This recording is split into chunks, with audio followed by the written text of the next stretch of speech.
Hello, everyone. This is Homer again, and I am so excited about this module as well, teaching writing. I have to preface by saying I could not stand to write, and I did not learn how to write until about 7 years ago. And having gone through multiple graduate programs, I'm almost embarrassed to say that, but I have to give credit where credit's due, and that goes to Dr. Lichka from Loyola when I was in the educational leadership administration program there in grad school. And I remember the first day I walked in, and the first assignment we had, he gave us a writing prompt. He said, "You must write 500 words. You have exactly 45 minutes. Go to it," with nothing else. So now I tell my students that story. I had to do that every week. Every week we ended our class, the last 45 minutes, and it was a weekly class on Saturdays, very intensive for about 8 hours per Saturday. So the last 45 minutes to an hour, we were given a prompt out of nowhere, had to write 500 words on it. And that really taught me how to write. So to learn how to teach writing, they have to write. Students must write. I incorporate on a daily basis now things like free writing so that the students know that writing is expected. I loved some of the examples in writing strategies that we read about this week. And one of the things that I will be implementing, I've always told students in free writes when they lose track and they don't feel like they have anything else to say, just keep the pencil or the pen on the paper and keep writing. But I loved the idea that was proposed in the readings about looping. That was new to me. So that if a student runs into a railroad track, can't write anymore, have them find one word and then change track and start writing about that. I thought that was really important, and I plan on continuing that. I also had to chuckle about the example given on the video of the teacher listening to the student or reading the student's paper and grabbing the pen. I seem to remember on multiple occasions doing the same thing. I'm not sure what the pen does in terms of reading, other than maybe giving us a crutch if we're afraid to proceed.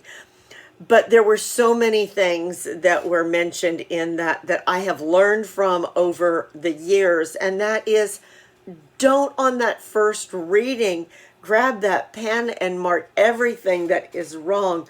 My goodness, what a terrible message to send to students. So simply read first of all, and then begin to break it up.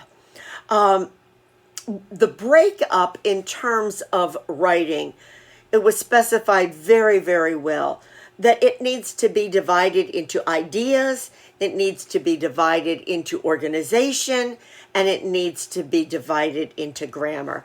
And that's really the way I try to approach the writing with my students. I've also learned that I have to be very specific about what I am going to be grading on. That rubric, and reiterating it and reiterating it.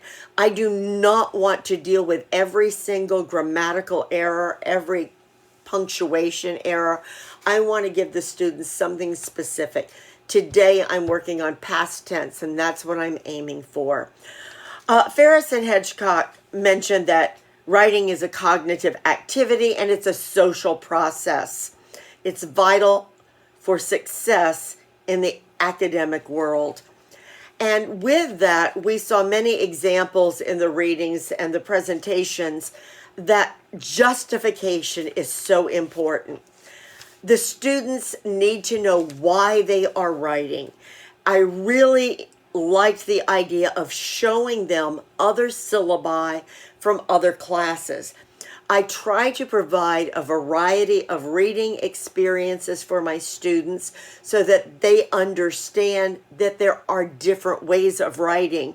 But I think to put that all out in front, if they are on the track for Homeland Security, if they are on the track for IT work, show them an IT syllabi that shows they have to do a summary of something.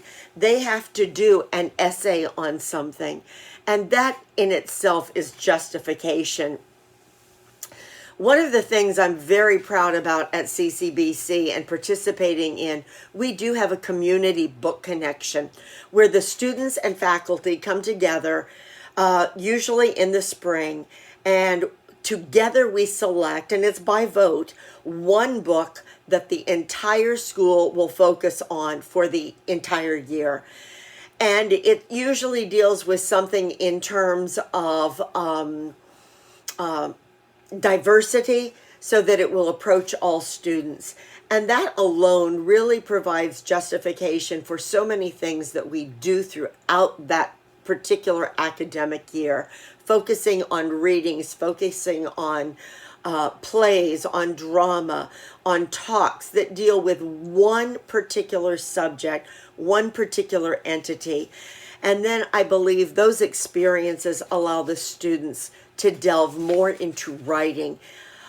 Our modules have changed. We now go to specific modules of one category: education, community book connection, the great masters, the great works, justice, so that all of the readings are focused on that one particular topic for the module.